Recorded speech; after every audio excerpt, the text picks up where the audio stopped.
Hello sa aking mga Rocketers dyan. For today's video ay pakikita ko sa inyo kung paano ako magluto ahead of time ng maraming quantity ng ulam, and then iimba ko po ito sa freezer para sa mga susunod na mga araw ay hindi na ako ngarag alam mo yung hindi na ako ngarag, lalo na kapag marami akong pa-order, so busy na ang buong pagkatao ko.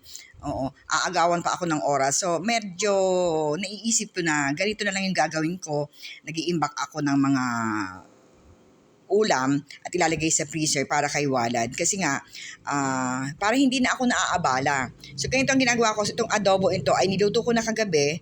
And then, kaya kita nyo parang ang dami-daming taba-taba. So, galing na po yan sa ref. And then ngayon, ay pa-plastic natin isa-isa. O, every pack ay may 2 pirasong liempo. And then may sauce, and then may patata. So, i-reheat na lang yan ni Walad if ever na gusto niya yung ulamin. And then, ilalagay ko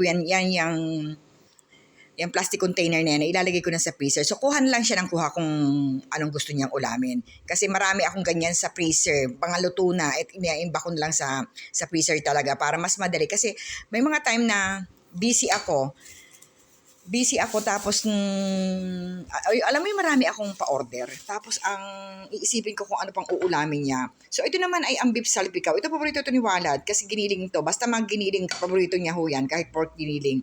Ako ho, ayoko ho ng pork giniling. Yan yung mga ganyang klaseng luto. Ayoko ho niyan.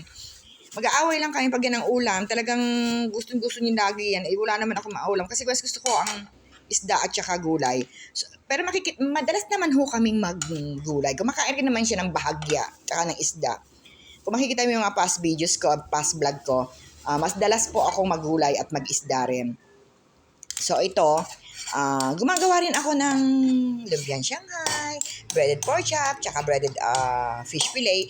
Yun yung mga pagkain madali lang po niyang magawa o maluto para ready na. So ito ilalagay natin sa plastic container at yan, okay na yan.